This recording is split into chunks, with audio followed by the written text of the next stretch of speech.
Good evening. This is my first time speaking as a Wisdom board member in this public of a opportunity, so I'm excited and honored to be here. I'm a Presbyterian minister, and if you've never met a Presbyterian, you will hopefully this summer.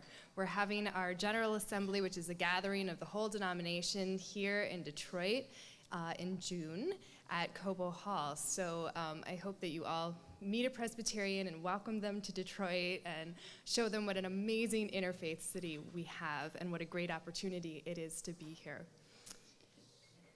This fall, I had the privilege of taking a pilgrimage to Greece. And while in Athens, I got to visit Areopagus Hill, this place where philosophers and politicians once met to debate ideas and discern justice. The Christian scriptures tell of a visit by the Apostle Paul to the city of Athens in the first century. He spent time touring Athens, experiencing the melting pot of Greek and Roman, Eastern and Western peoples and cultures and religions.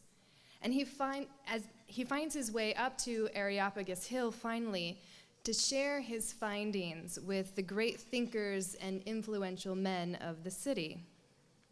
And he says this to them in the book of Acts. He says, "Athenians, I see how extremely religious you are in every way. For as I went through your city and looked carefully at the objects of your worship, I found among them an altar with the inscription, 'To an unknown God.' What therefore you worship as unknown, this I proclaim to you."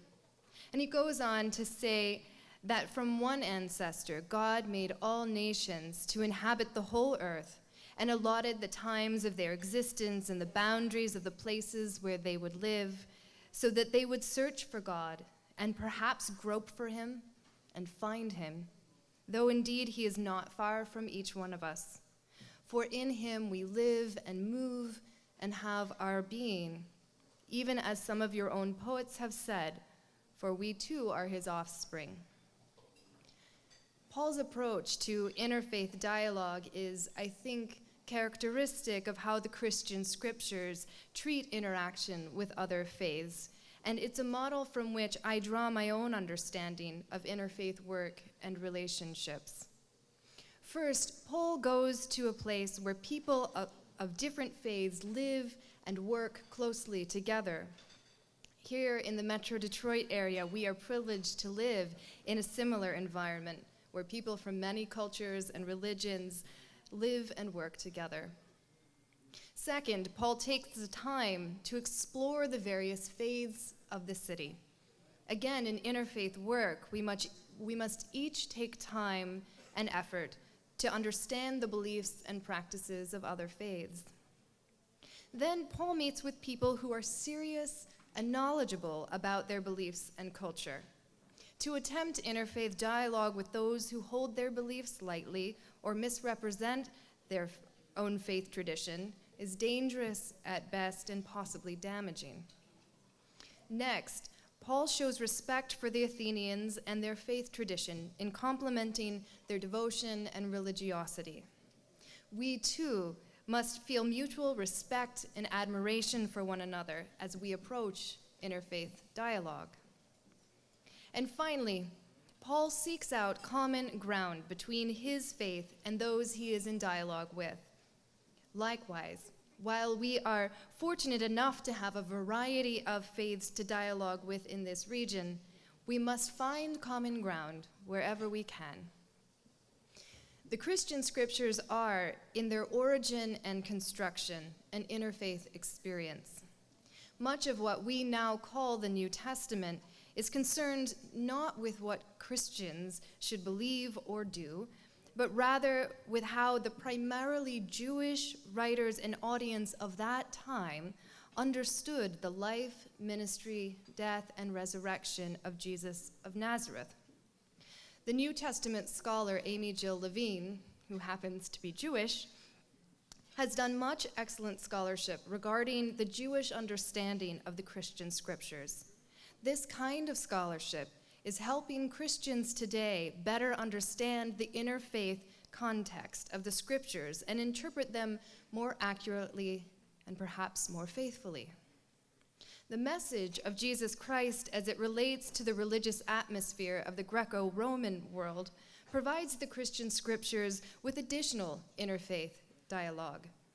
As Jews, Romans, and Greeks began to dialogue with the message of Jesus, Christian beliefs and practices took shape around this conversation. The letters of Paul, the earliest Christian scriptures, are much concerned with interfaith issues. What is the relationship between Jewish law and the message of Jesus? What is the relationship between the Roman worship of the Caesar as a god and the teachings of Jesus? How is Christianity distinct from other religions? And how should Christians live in accordance with this distinctiveness? And all of this is taking place in the midst of a volatile and dangerous time for Jews, Christians, and other minority groups. There was a great deal of mistrust and persecution and violence. Again, I think this has meaningful parallels to our interfaith context today. It is because of the challenging times that we live in that interfaith dialogue is so necessary, but it is not always easy. We must struggle with the political atmosphere of our times, sorting through the relationships between our faiths. But I believe that the gift of interfaith dialogue is the same as it has been since the Christian scriptures were written. For it is in this dialogue that our faith was formed. And interfaith dialogue continues to be formative for our faith today. It is in asking questions about other faiths and answering questions about my own faith that I more deeply understand and am committed to my faith. The distinctiveness of the Christian faith is found in conversation with others about the values and beliefs we share in common. Thank you again for having us here this evening.